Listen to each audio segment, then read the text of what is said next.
આજનો વિષય છે આપણો સામાજિક વિજ્ઞાન. સામાજિક વિજ્ઞાનમાં આપણે પાઠ 9 કે આપણું ઘર પૃથ્વી. તો આપણે પૃથ્વી વિશે પાઠ ભણવાનો છે. તો આપણે આગળ પહેલી વિડીયોમાં જોયું કે સૌર્ય પરિવાર એટલે કે સૌર્યમંડળ. તો સૌર્યમંડળમાં કેટલા ગ્રહો આવેલા છે એ આપણે જોયા. તો કેટલા છે વિદ્યાર્થી મિત્રો? 8. તો 8માંથી આપણે 5 ભણ્યા. કયા કયા? બુધ, શુક્ર, પૃથ્વી, મંગળ અને ગુરુ. તો હવે આપણે આજે છઠ્ઠો ગ્રહ ભણીશું શનિ. આપણે આજે શનિ વિશે ભણીશું. તો સૌર્ય પરિવારના ગુરુ અને યુરેનસ વચ્ચેનો આવેલો આ ગ્રહ છે.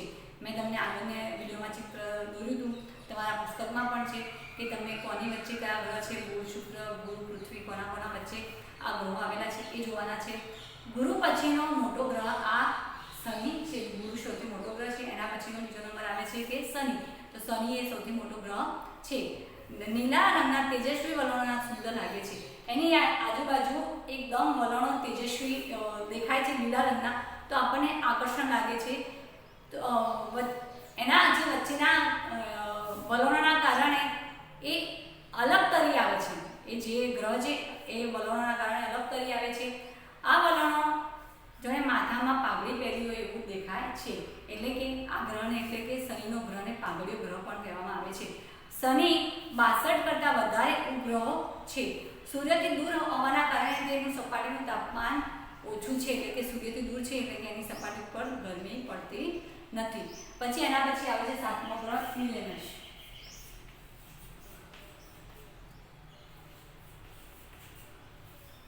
યુરેનસ ગ્રહ એ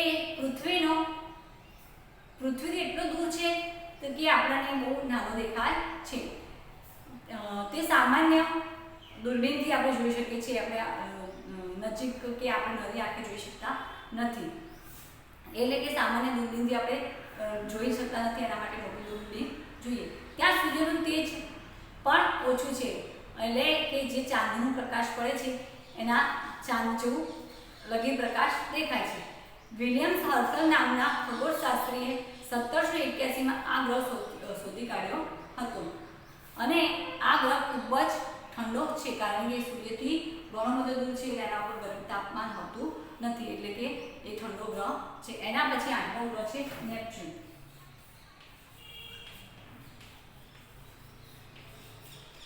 આપણે 8મો ગ્રહ જોવાનો છે નેપચ્યુન. તો આ ગ્રહ લીલા રંગનો છે. તેના વાતાવરણમાં મિથેન નામનો ઝેરી વાયુ છે. આ ગ્રહ પર તે પૃથ્વી જેમ ઋતુનું પરિવર્તન થાય છે. આ ગ્રહમાં એ ઝેરી વાયુ છે અને આ ગ્રહ પર કે જે પૃથ્વી પર ઋતુનું પરિવર્તન થાય છે એનું પરિવર્તન થાય છે. જો તમે 8 ગ્રહ આપણે જોયા, 8 ગ્રહને યાદ રાખવા હોય તો હું તમને એક વાક્ય આપું છું ઇંગ્લિશમાં. એ તમે યાદ રાખશો તો તમને 8 ગ્રહ યાદ રહેશે.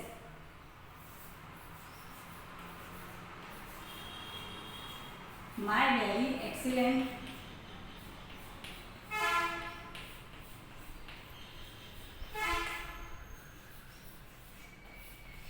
mother just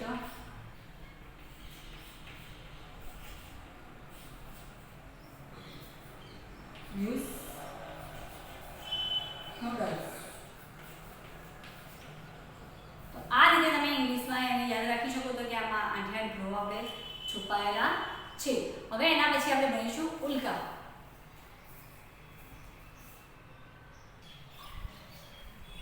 હવે આપણે એના પછી ભણીશું ઉલ્કા.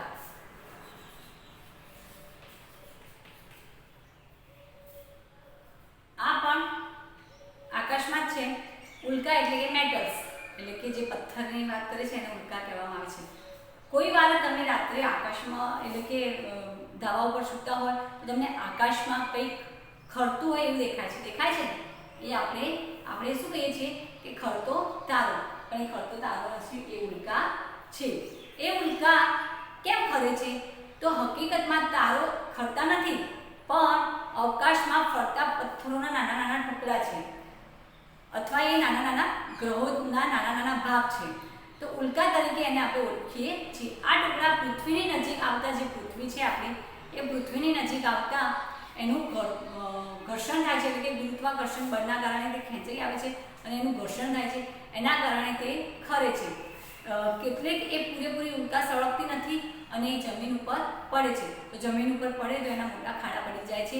તો જેમ કે મહારાષ્ટ્રમાં કોયના સરોવર સાથે કોયના સરોવર છે એ આવી ઉલ્કાના કારણે જ બન્યું માનવામાં આવે છે કે જે મોટો પથ્થર પડ્યો અને ખાડો પડી ગયો અને ત્યાં મોટું સરોવર બની ગયું. સૌરાષ્ટ્રમાં ધજાણા પાસે આવી ઉલ્કા પડી હતી. એનું વજન 40 કિલો જેટલું હતું. એ આપણે જોવા તો ગયા નથી પણ આ માન્યતા આપણે સાંભળીએ છીએ. હવે એના પછી ભણીશું નક્ષત્રો.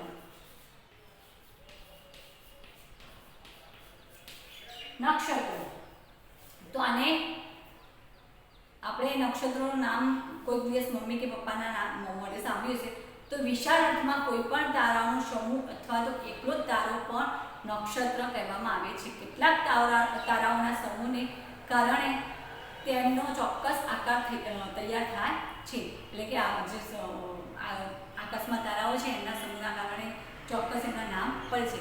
તો ક્યારેક તે હંસ જેવો કે ક્યારેક તે ગરુડ જેવો આપણને દેખાય છે. એમાં કેવા નામો છે? અશ્વિની, રેવતી, વિશાખા, પૂર્ણવર્ષણ, મૃગશીર્ષ, રોહિણી, પુષ્પ, આદ્રા, સ્વાતિ જેવા એમ કુલ 27 કેટલા નક્ષત્રો છે? 27 નક્ષત્રો છે. એમાંથી આપણે અમુકને શુભ માનીએ છીએ. જેમ કે તમે કોઈ દિવસ સાંભળ્યું છે કે દિવાળી આવે ત્યારે એમ કહે છે કે પુષ્પ નક્ષત્ર છે તો આપણે એમાં સોના ચાંદીની ખરીદી કરવી પડે. તો આપણે એમાં સોના ચાંદીની ખરીદી કરીએ છીએ. મમ્મી પપ્પા એટલે કે મમ્મી પપ્પા ખરીદી કરે છે. એને શુભ અમુક જે નક્ષત્ર છે એને આપણે શુભ માનવામાં આવે છે. તો હવે આપણે આટલું સૌર્ય પરિવાર એટલે કે સૌર્યમંડળનું આપણે ભણ્યા. તો હવે આપણે આગળ જોઈશું કે આપણે પૃથ્વી વિશે ભણવાનું છે. તો હવે ચાલો આપણે પૃથ્વી વિશે ભણીએ.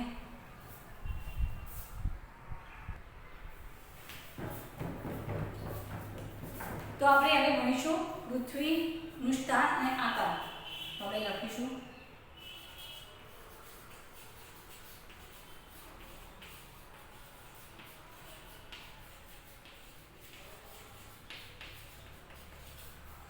તો આપણે પૃથ્વીનું સ્થાન અને આકાર વિશે ભણીશું.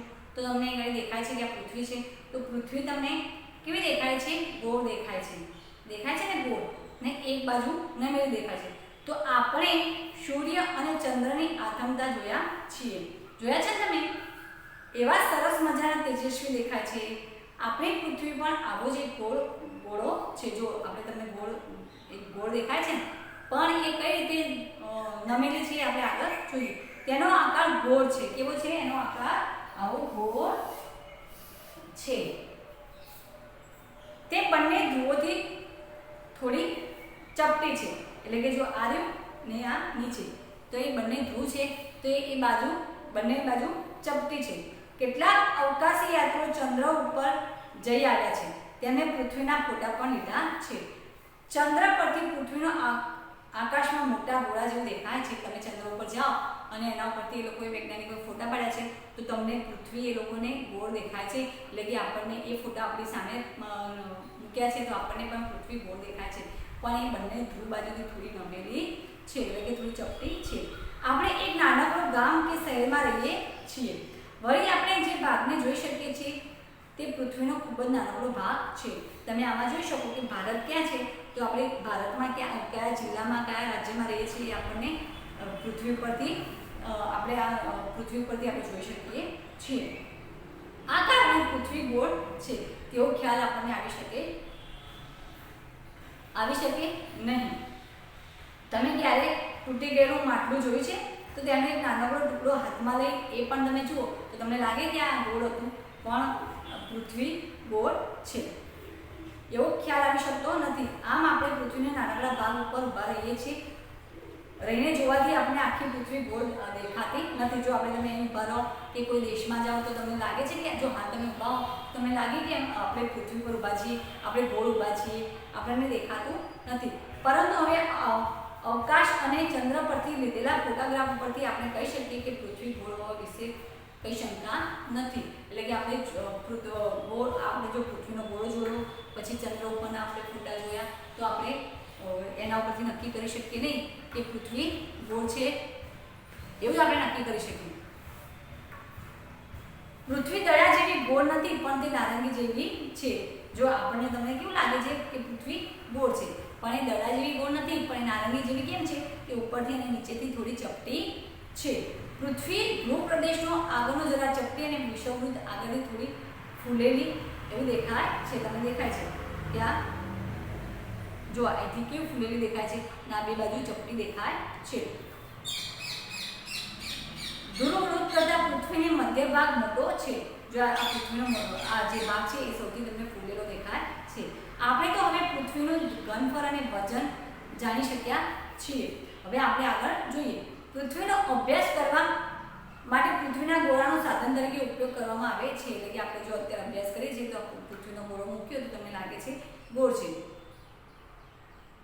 તો એની ઉપર શું છે તેની ઉપર દુનિયાનો નકશો દોરેલો છે. આખી આ દુનિયા છે એનો નકશો દોરેલો છે. આપણે ઝીણા ઝીણા અક્ષર અંદર બધું લખેલું છે. કોઈ દિવસ તમે પૃથ્વીનો ગોળો જોજો. તેમાં ભૂમિખંડો, મહાસાગરો તમે આ બધા દેખી શકો છો. એ બધા મહાસાગરો છે, ભૂમિખંડો છે. એમાં મહત્વના વૃત્તોના નામ લખેલા હોય છે. એ આપણે પૃથ્વીના ગોળા ઉપર જોઈ શકીએ છીએ. પૃથ્વીનો ગોળો એ પૃથ્વીની નાની પ્રતિકૃતિ છે. પૃથ્વીના ગોળા પર તમે ઉત્તર ધ્રુવ અને દક્ષિણ ધ્રુવ બનાવી શકાય છે કે ઉત્તર ધ્રુવ અને દક્ષિણ ધ્રુવ. ઉત્તર ધ્રુવ એટલે અહીં ઉપર આવે અને દક્ષિણ ધ્રુવ અહીં નીચે આવે. એમ આપણે આ પૃથ્વીનો ગોળો જોયો. હવે આપણે આગળ જોઈશું ધ્રુવનો તારો.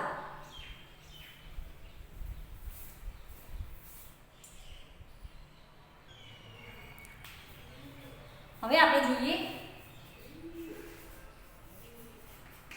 ધ્રુવનો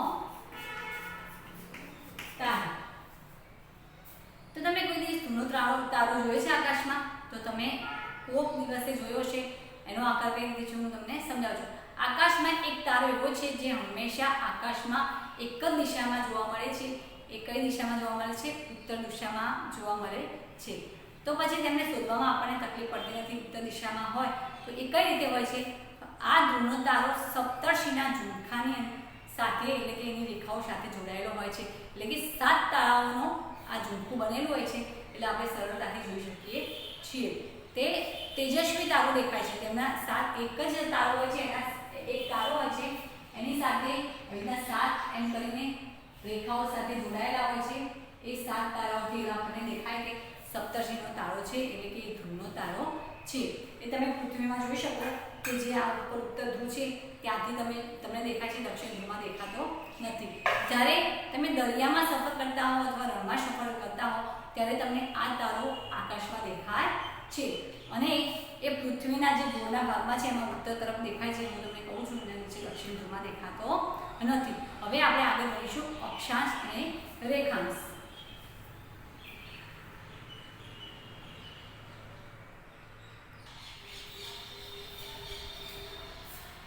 તો તમે આપણે અક્ષાંશ અને રેખાંશ વિશે આજે ભણવાનું છે. તો આપણે પૃથ્વીનો ગોળો છે એના ઉપરથી કઈ લીટી અક્ષાંશ કહેવાય અને કઈ રેખાંશ કહેવાય એ આપણે આજે જોઈશું. પૃથ્વીના ગોળા ઉપર આડી અને ઊભી કાલ્પનિક રેખાઓ.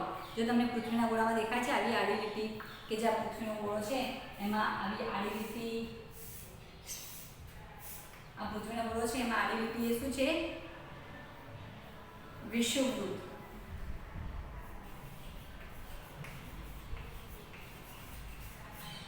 છે એ વિષુવવૃત્ત છે. અને જે આ ઊભી દેખાય છે લાઇનિંગો એટલે કે પૃથ્વી પર આડી અને ઊભી બે લાઇનિંગો છે. પરંતુ આ કલ્પિત રેખાઓ આપણને સમજવા માટે છે. પૃથ્વીના કોઈ પણ સ્તરનું ચોક્કસ સ્થાન અને સમય જાણી શકાય છે. આ રેખાઓના કારણે આપણે સમય અને એનું સ્થાન જાણી શકીએ છીએ.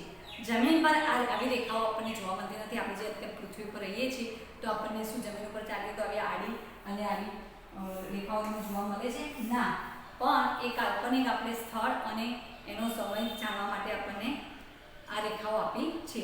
અક્ષાંશ. તો આપણે અક્ષાંશ ભણીએ. પૃથ્વીના ગોળ ઉપર દોરેલી આડી કાલ્પનિક રેખાઓને અક્ષાંશ કહે છે. એટલે કે જે કાલ્પનિક રેખાઓ છે એને અક્ષાંશ કહે છે. પૃથ્વીની સપાટી પરના કોઈપણ સ્થળને જો સીધી રેખાથી પૃથ્વીની કેન્દ્ર સાથે જોડવામાં આવે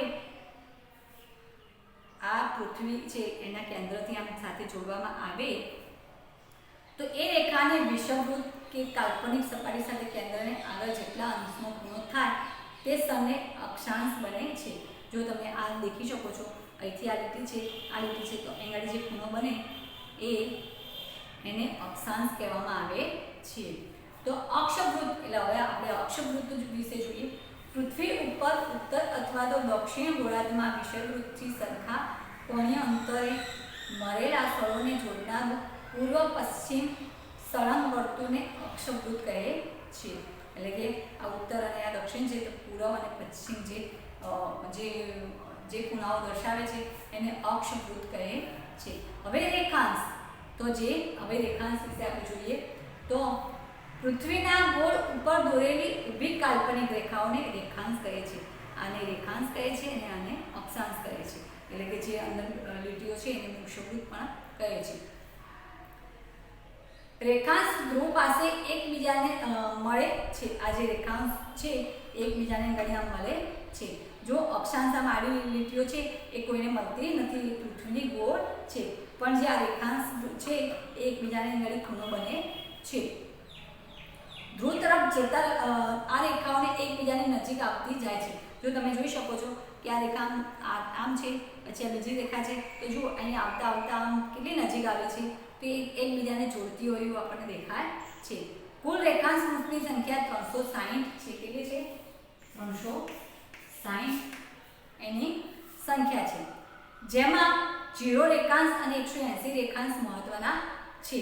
0 અને 180 અક્ષાંશ એ મહત્વના છે. હવે આપણે રેખાવૃત્ત જોઈએ.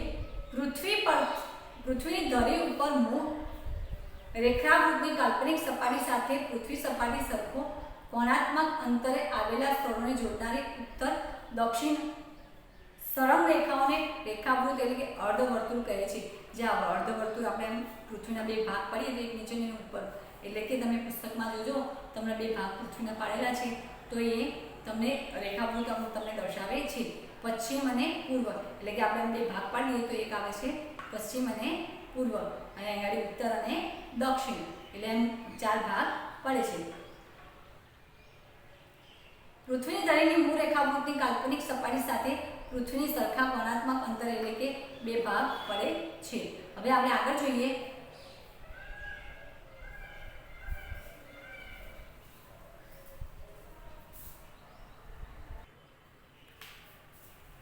ચલો આપણે મુખ્ય અક્ષાંશ વૃત્ત જોઈએ. તો કે આપણે જે પૃથ્વી છે આમ ગોળ દોરેલી છે પૃથ્વી, આ પૃથ્વી ઉપર વચ્ચે ભાગમાં તમે પુસ્તકમાં જોઈ શકો વચ્ચોવચ્ચ ભાગ પાડેલો છે એ શું છે? વિષુવવૃત્ત. આજે મેં ભાગ પાડ્યો છે તો એ વચ્ચે આવે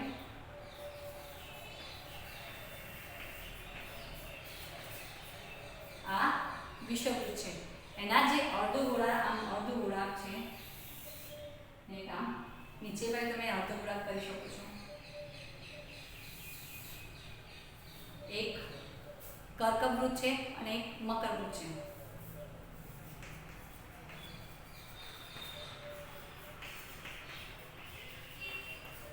તો તમે દેખી શકો છો કે વચ્ચોવચ્ચ શું છે? વિષુવવૃત્ત છે. એની અંદર કાલ્પનિક આડી અને ઊભી રેખાઓ છે. તો પૃથ્વીની સપાટી પર મધ્યમાં એક આડી રેખા આવેલી છે. જે મધ્યમાં આડી રેખા આવેલી છે એને શું કહે છે? વિષુવવૃત્ત કહે છે. આ એ રેખાઓ શું દર્શાવે છે? જે આડી રેખા છે એ વિષુવવૃત્ત દર્શાવે છે.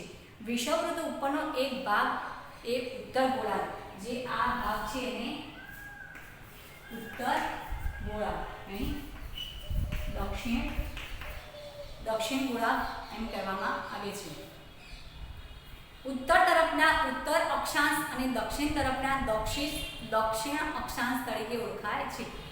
વિષુવવૃત્તિ ઉત્તર એટલે કે 23.5 અંશ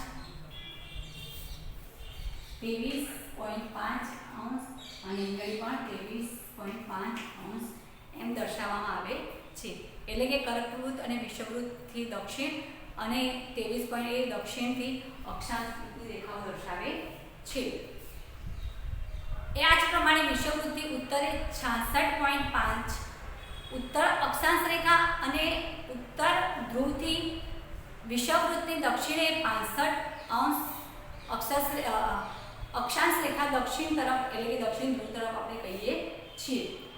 વિષુવવૃત્તની ઉત્તરમાં કર્કવૃત્ત એટલે કે વિષુવવૃત્ત છે એની ઉત્તરે કર્કવૃત્ત અને નીચે એટલે કે વિષુવવૃત્તથી નીચે એટલે કે દક્ષિણમાં મકરવૃત્ત આવેલા છે. સૂર્યની આ ગતિને 6 મહિના જેટલો સમય લાગે છે. તે પૃથ્વીથી 66.5 ખૂણો નમેલી હોય છે. એટલે કે મેં તમને આ પૃથ્વી દેખાડી કે કેવી નમેલી હોય છે, 66.5 જેટલી આમ એક બાજુ નમેલી હોય છે. આથી સૂર્યના કિરણો કર્કવૃત્ત અને મકરવૃત્ત વચ્ચે લગભગ સીધા પડે છે. એટલે કે જે સૂર્યના કિરણો છે એમના જે કર્કવૃત્ત અને મકરવૃત્ત છે એના સામે સીધા પડે છે. અહીં સૂર્ય છે, આ સૂર્ય છે તો મેં કહ્યું કે કર્કવૃત્ત અને મકરવૃત્તમાં સૂર્યના કિરણો સીધા પડે છે. તમે જોઈ શકો છો આ સૂર્યના કિરણો સીધા પડે છે. આ મકરવૃત્ત અને કર્કવૃત્ત જે દક્ષિણ અને ઉત્તરના છે એ જે રેખાઓ છે એ રેખાઓને અનય કહે છે. અયન, એને અયન કહેવામાં આવે છે. જો તમને ખાલી જવાબ પૂછે તો આ જે સીધી રેખાઓ જે કર્કવૃત્ત અને મકરવૃત્ત છે તેને શું કહે છે તો અયન કહે છે. તો એના પછી જો આપણે આ તમે જોયું કે કર્કવૃત્ત મકરવૃત્ત એની વચ્ચે વિષુવવૃત્ત છે અને 23.5 અને 66.5 એમ આપણે દર્શાવીએ છીએ 66. તો હવે આગળ આપણે જોઈએ કે ગ્લોબલ પ્રોસેસિંગ. તો ગ્લોબલ પ્રોસેસિંગ સિસ્ટમ દ્વારા મોબાઈલ ફોન અને ગ્લોબલ અર્થ મારફતે આપણે કોઈ પણ સ્થળના અક્ષાંશ અને રેખાંશ જાણી શકીએ છીએ. ઇન્ટરનેટ સુવિધામાં મોબાઈલ વડે જે તે આ સ્થળના આપણે અક્ષાંશ અને રેખાંશ મળી આવે છે. આ શેના કારણે ગ્લોબલ પ્રોસેસિંગના કારણે આપણે આ જાણી શકીએ છીએ. એના દ્વારા આપણે સિસ્ટમથી જોઈ શકીએ છીએ કે અક્ષાંશ અને રેખાંશ જે ખૂબ સહેલાઈથી આપણે એના ઉપર જોઈ શકીએ છીએ. હવે આપણે આગળ ભણીશું મુખ્ય રેખાંશ વૃત્તો. એ આપણે આગળની વિડીયોમાં જોઈશું.